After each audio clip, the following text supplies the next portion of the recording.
Hello, sparkly ones. It is that time of year again. I am back. My name's Sam. This is my channel, So Let's Sparkle with Sam, and I am absolutely 100% behind the bees. So today we're chatting all about episode 1 of the Great British Sewing Bee Season 12. So this is something that I do every year and I absolutely love it because I am completely in love with every single one of the bees and the show itself. I am what you might call a super sparkly fan. So as always, the images that you'll see during this review are screenshots that I've taken myself while I've been watching the programme. They're just there to illustrate what I'm talking about as I chat through this week's episode. In case you are unaware or you are watching from far away lands, I will just introduce the 12 new contestants to you. So we have 12 new contestants in the hive this year and one new host. So I'll start with the contestants. So we have the lovely Adele, and Adele is 36 and from West Yorkshire, and she is a primary school teacher. And I have labelled her colour lover and plenty of enthusiasm. So this is just my views. I've had a quick look at everything that's going around. I tend to be a bit of a stalker on their Instagram feed, so apologies, that's me with all the likes and hearts. And so I just like to give you an overview of what I think of each of the contestants. Then there is Angie. Angie is 63. Mr. Sparkles always says she doesn't look 63. Now, Angie, I kind of know Angie. So she is from Warwickshire. She, full disclosure, she is a retired lecturer and we both shop at Carolyn Rose in Leamington Spa. And she has made some lovely things in the past. And I have a couple of her sewing projects in my possession. So yes, she is a lovely lady and I'm really looking forward to see what Angie does in the bee. And then there is Anna. Anna is 27, also from Yorkshire, north this time, not west. She lives on a narrowboat and she kind of loves all things historical. Her bee buzz is the creative wild card. Because when I was looking around at Anna, I kind of couldn't quite find what her thing was. Quite often in the bees everybody has a thing and I was like, oh, but she just came across as like really creative and I love that. As you all know, I love creative people. Next is Beth. Beth is 24 from Oxfordshire and I'm pretty sure that I've served her in Carolyn Rose as well. If I am incorrect, please let me know. If I'm correct, please let me know. Because she looks really familiar. I think our paths have crossed, but I can't quite work out how. And the bee buzz that I put on Beth is technical brain with an eye for detail. So you can find out all of what I thought of the bees in my blog, which is over on my website, which is soletsparkle.com. If you want all of this in a bit more detail, I'm just whistle stopping through the contestants so we can get on with the episode.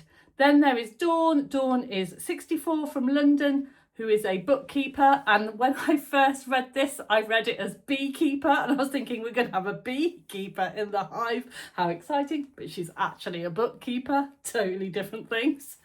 And her bee buzz was decades of sewing experience. So yeah, she has lots of experience. Then there is Emma. Emma is 45 and is a classical soprano. Didn't you know? I mean, that's very exciting. And her bee buzz is bright, joyful and full of personality. Then we have got Heather. Heather is 28 from West Midlands, so one of my local bees, which is always nice to know because I might be bumping into her at some point. And her bee buzz is Sustainable Sewing Champion. Now, we didn't get a lot of that in the first episode, but I am very interested to see how Heather gets on in that way because I love sustainable sewing. Then we have Lewis from West Sussex, who is 29, and his bee buzz is Practical Craftsmanship. I need to slow down, but I've also got a lot to get through. The first episode is always a bumper one, so buckle up. Then we've got Minnie. Minnie is 30 from Bedfordshire and she is a full-time mum. And her bee buzz, I have put precision and elegance, because I definitely got that coming through in everything that I saw about her. Now we've got Rebecca. Rebecca is 27 from London. And yeah, and her bee buzz, highly technical and fearless. That was definitely coming across. So I think Rebecca is one to watch. Then we have Sam. Sam is 31 from West Yorkshire. Yorkshire, up for Yorkshire. Yorkshire obviously has lots of sewing. Sewists. Oh, by the way, Sophie sorted that out for us. From now, we're all going to be referred to as bobbin wranglers. No need to argue anymore whether we are sewers, sewist, dressmakers. We are all bobbin wranglers, and I love it. I'm there for that. So yes, Sam, 31, West Yorkshire, heating engineer. And his bee buzz I put as creative chaos meets serious ambition, because I think that Sam's going to bring some chaos to the party, and don't they always? I think it's in the name. Now we've got Tim. Tim is 60 from Suffolk, a care farm director. Didn't quite understand that when I first read it. Still not sure, but you know, hopefully we'll find out more about Tim and what Tim does. And the bee buzz, calm, classic and heartfelt. And yeah, and as always, it was lovely to meet them all in the first episode, knowing full well that they're all going to be our absolute best friends, but we've got to lose one of them at the end of this episode, which is always the hardest thing. Grab yourself a cuppa. I'll grab mine. Let's get started. Brand new season, brand new episode and brand new host, and it was the lovely Sophie Whelan, who I have really enjoyed over the years, particularly enjoyed her in her season of Taskmaster. So I already loved her. I knew that she was going to be fantastic, and she didn't let me down. I loved the little comedy skit at the beginning when she kind of pretended that she didn't really know what she was doing, and then she absolutely nailed it. I thought she had the right amount of kind of caring with all of the contestants, but bringing the funny but not too distracting. And yeah, she definitely gave me Sarah Pascoe vibes. I think she's definitely, that is where she's kind of taken her cues from, and yeah, really enjoyed it. Good luck, Sophie. I hope you're in for a wonderful season, and yeah, I'm really looking forward to seeing what you bring to the hive. So let's get straight into it. Let's get on to the pattern challenge. So the very first challenge of episode 1, season 12 was the pattern challenge. So a little bit of an explanation on the challenge was this week's challenge was to make a pair of shorts. Now the shorts had patch pockets, a faux fly, lots of top stitching and elasticated back. So a fairly simple make, you know, nice and easy to get them in for the pattern challenge. And I think probably the thing that they were testing them the most on was their top stitching, because they asked all of the top stitching to be in a contrasting colour. So obviously, so they could see really clearly where was the nice precision and where it was a little bit wonky donk. So, you know, top stitching, I actually love a top stitch, but it's not for everybody. And I do think it is a good way of kind of showing how people sew and what kind of precision sewers they are.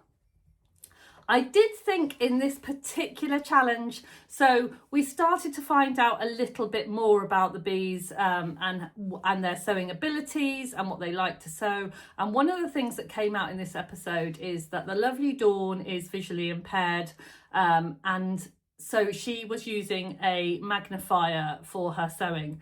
So obviously precision top stitching is something that, you know, that's quite a tricky thing to do if your vision is fabulous. If your vision is impaired, then, you know, it's obviously a bit more tricky. But it's one of the things that I love about Sewing Bee is that, you know, this is what inclusion is. It's including everybody and everybody on the same playing field.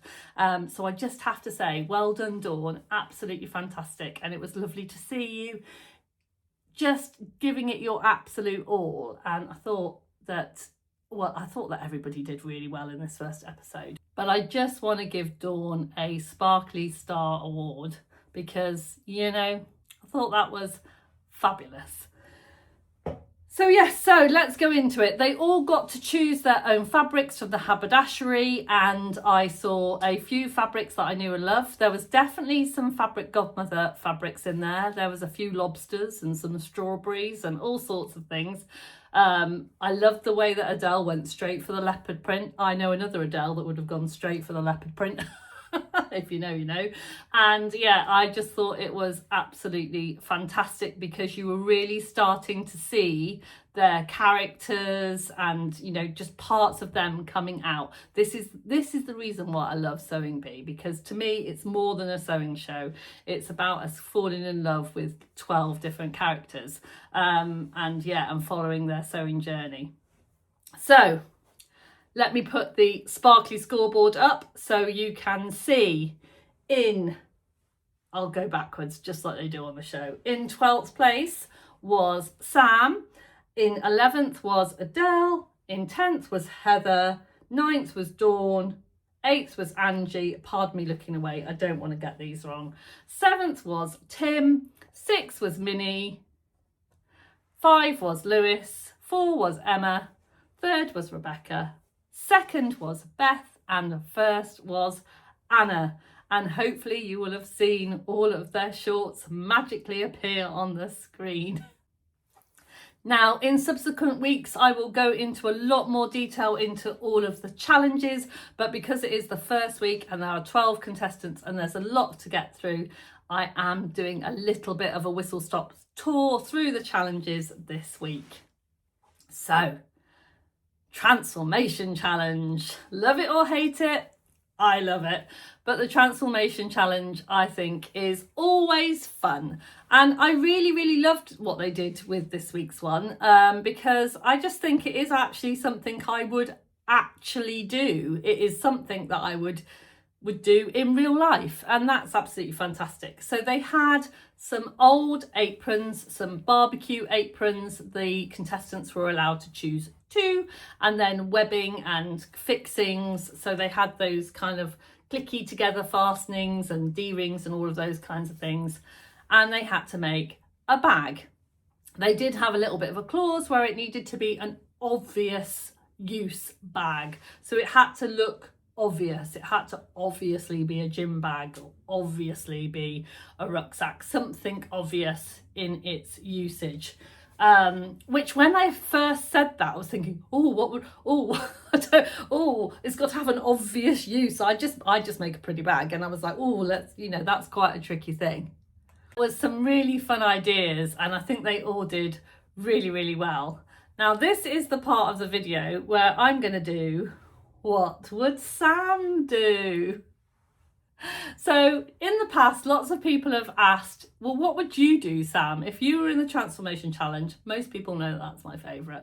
What would you do? So if I had 2 barbecue aprons and an hour and a half and was told to make a bag, I mean, I would probably go for a tote bag. I love tote bag. If you don't know, I have a pattern out for a tote bag. I do love a tote bag. I find tote bags are very useful. One of the things that I would definitely include is what some of the bees did was to actually put the usage out there on it. So I think for me, an everyday tote bag probably wouldn't have been an obvious use. So I would have probably put some shopping things on, maybe my signature fried egg or a loaf of bread or something like that. So it was very clearly a shopping tote bag, you know, to go out on a Sunday morning and get your eggs and bacon in. So yeah, I think that's probably what I would do. But what did the bees do? So Anna made a hat bag.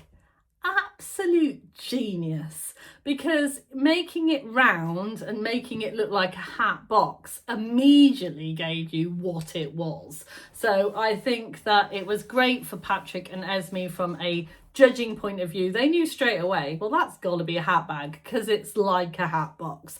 The shaping, I think she did a really good job on structuring it. She used the webbing so it kind of stood up really nicely, and it looked like a hat box. It was absolute genius. Loved that.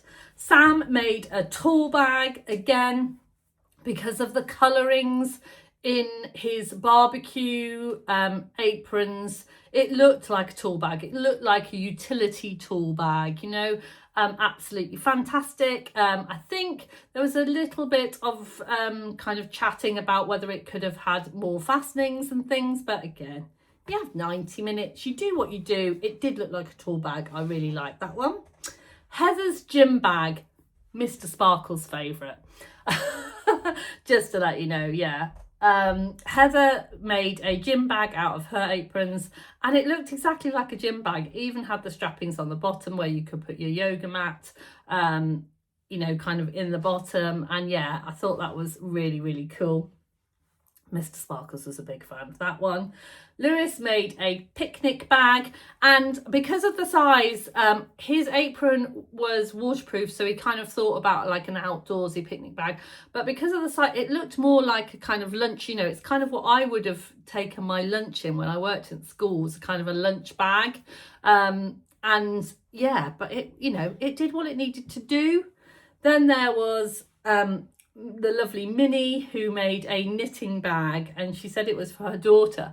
Her daughter was only 4, so if her daughter can knit, then that's quite impressive. 4 years old. So yeah, she made a little knitting bag, and again, I think to crafters it immediately looked like a knitting bag. We've seen them all, you know, I could almost find you a pattern. It was absolutely lovely. Dawn made, now she called it a sewing bag. I think that her choices of aprons, she had one that looked like it had meat on it, and one that looked like, you know, kind of like a Butler in the Buff kind of thing. So, you know, I am not judging. I love bonkers patterns together, as you all know. But I think putting them together, it was difficult to get that obvious use. It almost, I think that if she'd have kind of gone straight into the meat and the kind of waiter, then she could have had it as like a barbecue bag. So you've got barbecue apron and then your barbecue bag for putting all of your things that you take to a barbecue. I don't know. But the bag itself was lovely, and it was a usable bag. Then there was Angie. Angie made a very cute, it was very Angie. I know Angie's sewing quite well. As soon as I saw it, in fact, when they pan along and they show you all 12 makes, I reckon I could have picked Angie's out. She definitely has a style, and it was because of the apron that she chose, and it just looked like a really cute tote bag. Yeah, lovely. And as I always know with Angie, beautifully sewn. Then Tim did a fruit collection bag. Now, the judges were kind of quite in that it was still very much like an apron, but I really could see what Tim had done. So Tim, you know, was thinking, this has to be, I've got an apron, this needs to be a useful thing. So if I put a pocket on this apron, a big bag pocket, then I can use it for collecting fruit. So it was something that he could see himself using, which I thought was really good. But I understand that the judges were like, yeah, but it still looks like an apron. So, you know, did he follow the brief? Yeah. Was it as creative as the judges wanted? Probably not. So yeah. And then there was Beth's. I loved Beth's. I absolutely loved Beth's. One, I'm going to be keeping an eye out for Beth, because I saw a little bit of free motion sewing, and I love free motion sewing, so I am all there for whatever Beth has to offer. And she made a water bottle belt, but like a utility belt bag. So there was a pouch for a water bottle, and then a pouch for fuel, you know, for your energy protein bars or whatever it is that people take when they do exciting things that needs lots of energy. But she had totally kind of made it her own, you know. It was, I could just see, you know, it was fantastic. I really, really liked that one. Rebecca made a rucksack. She called it her Pride rucksack because it had lots of colours, and she put some heart motifs on. Very cool, very usable. Then there was Adele, who made a Glastonbury beer bag. Now, Adele, I think, is gonna be one of my friends. So she thought of, you know, the alcohol first that needed to go into the festival. And she was even thinking about the size of the bag so you could get plenty in. She made it really obvious. She put beer on the bag. She put a an actual pint of beer on the bag. Yeah, absolutely fantastic. Loved that one, and loved Adele's attitude all the way through. I think, yeah, brilliant. And Emma made a music bag. So Emma obviously is a musician, and she went even further than everybody else. Rather than kind of putting motifs of what you might put in it, a bit like Beth, she actually wrote music on. But I think what she did is they're using, I think they might be using the Genome machines that have got the letters on, you know, the alphabet. And so she just used the alphabet to put music on, which I thought was a really good use of the machines. And yeah, and Patrick and Esme spotted it. It's a music bag. The other thing that I really liked about Emma's bag was that she used the shape of the aprons. So if you imagine the top of the apron that goes like that, she actually used that as pockets, because it does look like pockets. It's the same kind of pockets you sometimes get on the front of trousers. So she used that to make extra pockets to put her musical sheets in or whatever it is. And yeah, and I think I love the fact when people use what they've got to add to what they need to make, because it's just savvy use of time. I love that. So over to the sparkly stats. In the transformation challenge, we had Tim in number 12, 11th was Lewis, 10 was Dawn, 9th was Sam, 8th was Minnie, 7th was Emma, 6th was Rebecca, 5th was Adele, 4 was Angie, 3 was Heather, 2nd was Beth, and 1st was Anna.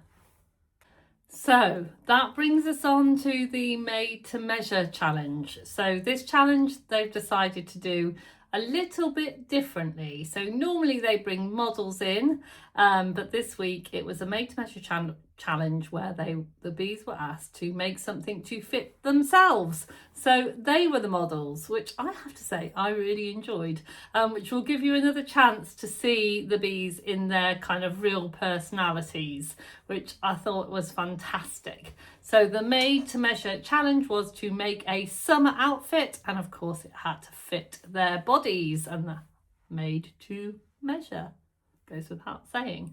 So I'm going to go through these one at a time and yeah, and let you know what they made. So we'll start with Rebecca. Rebecca made a little kind of Sunday farmers market dress because she likes going to the farmers market. It was a very, very pretty dress. I love the kind of wrap. I always find, you know, being a bit more of a buxom lady, a little bit like Rebecca, I always find the fit of a wrap quite difficult to do. I thought she did a really good job. It was nice and modest, and it really suited her figure, and I thought she would look absolutely fabulous walking down any farmer's market.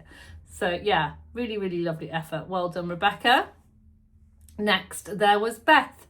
So Beth, of course, made a festival outfit. I think I knew that before she even said that she was going to make a festival outfit. I think it was just what Beth kind of oozes. And yeah, so I very much, when I saw Beth's outfit, it very much reminded me of what my lovely friend Tamlin would have made.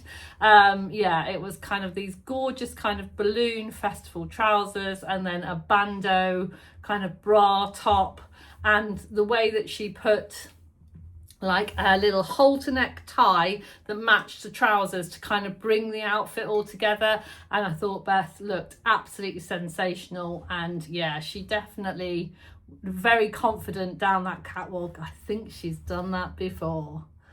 Then there was Lewis. Lewis made a fisherman's tunic and shorts, and he self-confessed has very long arms, and I think that yeah, it was noted that the arms were perhaps a little bit, and it was a little bit short all the way around. He was kind of pulling it forward. But again, I think, you know, when they do these made to measures, the first one in, I just think I would be absolutely terrified. And I think they all did a fabulous job. So yeah, Lewis looked great in his tunic and shorts. Then we've got Angie. Again, I think I could have guessed what Angie was going to make. Angie is very well known for her dresses. She wears a lot of kind of tea dresses, and she made a very beautiful dress. I also spotted the fabric. Now, knowing that this is filmed and when it is filmed, like a year ago, this fabric was in Carolyn Rose fabric shop last year, so I'm wondering whether that's where it came from, because it looked very familiar to me, very beautiful and very Angie. She did say that she would have liked a little bit more time so she could have set in her sleeves and set in her lining, but that is, you know, it's part of the game, isn't it? We're seeing what these people can do. We're not seeing them sat in their sewing room after hours and hours and what beautiful designs. We're seeing what they can do in a competition style in a few hours, and I think she did a fabulous job. Her dress looked very beautiful. And then we have Heather's. Now, Heather's made me gasp a little bit. I wasn't expecting this from Heather. I thought it was absolutely beautiful. If I had to pick one that I wanted to wear, I would probably pick Heather's. I love a bold print. I love the way that she had the bird across the front. I love the way that it kind of came in, but it wasn't too fitted.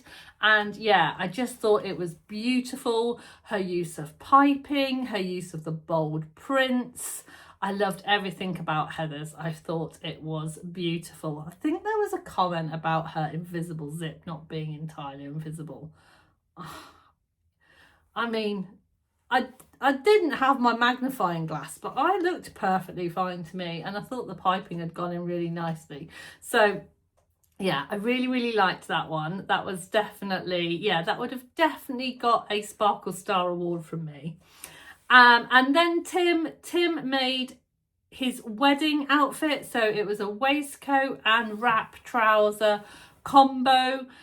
Very bright, lots of butterflies, a mustardy yellow button down front. Again, I think Tim got a little bit caught out in timing. I'm sure given lots and lots of time, that outfit would have been a lot more together, but there was kind of evidence of needing a little bit more time for the finishing processes. Anna. I loved Anna.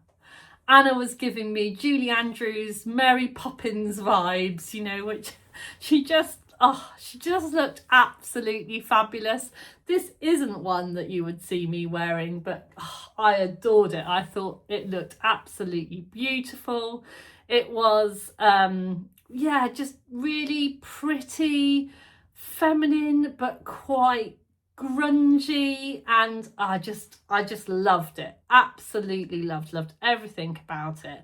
And I really think Anna is one to watch with her styling. She's got a really unique style, and I'm totally there for it. I think it's beautiful. She made it out of vintage tablecloths, which genius again, because then she could use the fabric to tell the story as well as her design. Again, Esme picked up that the back wasn't quite lined up. I was more than happy with it. So yeah, looked great. Sam, I loved Sam's outfit. Sam's outfit was just very Sam. Linen shirt, pair of chinos, Bob's your uncle, wham bam, thank you, I'm done. I just, you know, sometimes isn't that just the best? And I really think it's a smart move in the first episode to make something that you know that you can make, you know you can nail. He's made shirts for himself before, he's made chinos for himself before, shirt and chinos, knows they look good on him. And I thought it looked great, good choices of buttons, the shirt sat well. I love making a shirt.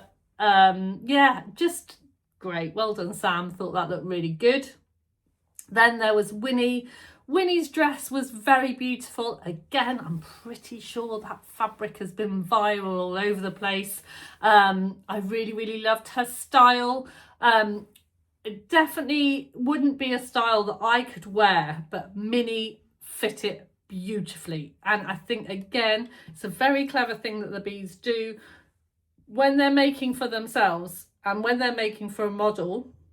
to actually make something that kind of showcases the body, and Minnie definitely did that. I thought it looked beautiful.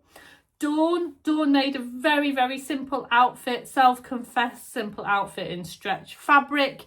I thought she did an absolutely marvellous job on the catwalk. She was enjoying every last second of it, and I was totally there for Dawn. She just looked brilliant and comfortable. Although it was a simple outfit, she just looked comfortable and having a great time. Then there was Adele. Adele's was beautiful, really pretty. This is a dress that I could see my daughter wearing. It was whimsical, it had strawberries on, she had a hat. It really showed off her figure and it just looked beautiful. She said it was a, what was the word? She said it was an outfit for strawberry picking with her children. And yeah, absolutely gorgeous, well made, definitely very Adele, loved it. And then there was Emma's. Now, I am just going to have a moment for Emma, because not in a month of Sundays would you get me standing in the studio for Sewing Bee in a cut out swimming costume.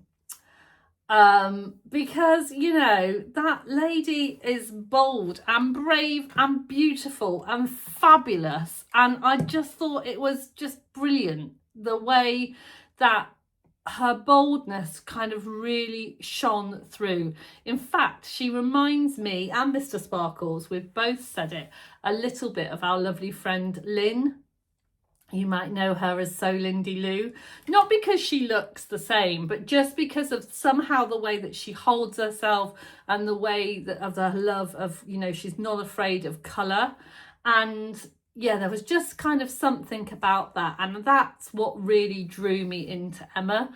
I love the way that she is unapologetically bold in her colour choices. I think she said something about her brother-in-law, saying that she often looked like an explosion in a paint shop. Well, do you know what? That's my favourite look. And I have to say, Emma, you looked like the most fabulous explosion in the most fabulous paint shop that I've ever seen. So yeah, she used a 4-way stretch to make a cutout one-piece swimming costume, because her ideal summer day would always end with a swim. And then she put made these beautiful kind of trousers to go over the top. And again, the trousers were so beautifully made that they kind of really, it just went so beautifully. It looked like a seamless outfit. And yeah, it made me do a little woohoo when she went down the catwalk. She looked fabulous, really good. So yeah, so that was the made to measure challenge.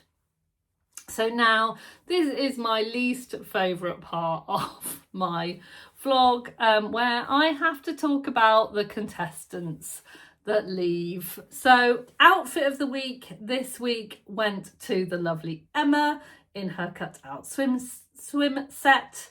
And unfortunately, the person that was going home this week was the lovely Dawn. So yeah, it's always really sad. You know, they make us fall in love with these bees on the BBC, and then they break our hearts by making one of them go home on the first week.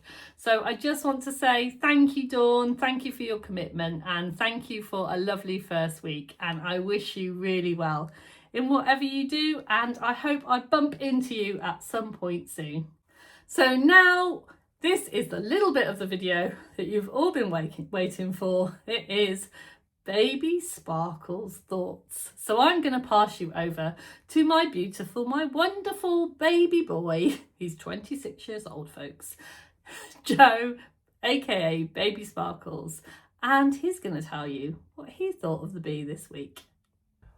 Hello everyone, Baby Sparkles here, and these are my first thoughts on the Great British Sewing Bee episode 1. I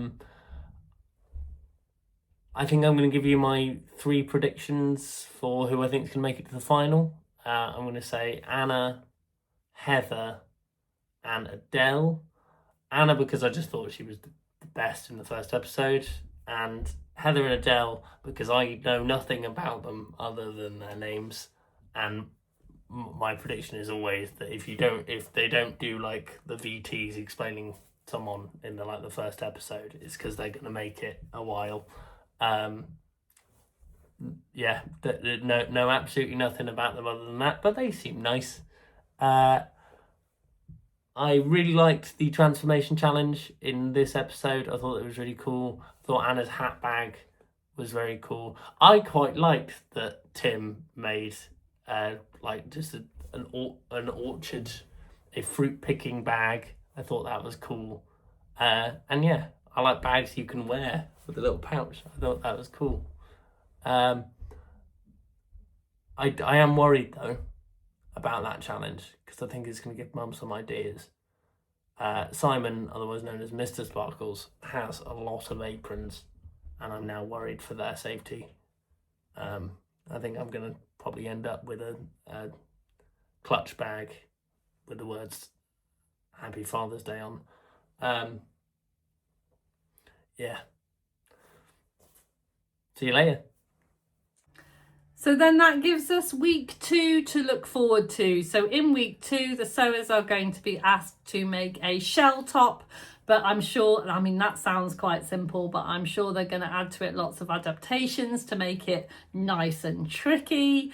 And then in the transformation challenge, they are going to be asked to use the judges' least favourite colours, so garments in brown and purple, and try and convince the judges that whatever they have created is amazing. And then finally, in the Made to Measure channel, the sewers must create an eye-catching outfit in just one colour. I am looking forward to that. So I hope you've enjoyed what my take on this week's Behind the Bees and this week's Great British Sewing Bee episode 1, season 12. What did you think of this week's episode? Please let me know. Who stood out for you this week? I'd love to hear your thoughts in the comments. Thank you so much for watching. If you like it here, don't forget before you leave to give me a thumbs up and subscribe if you don't already. If you subscribe, I will notify you when I put out my next video. It costs you nothing, but it means the world to me. And whatever you are sewing this week, please remember, Don't forget to sparkle.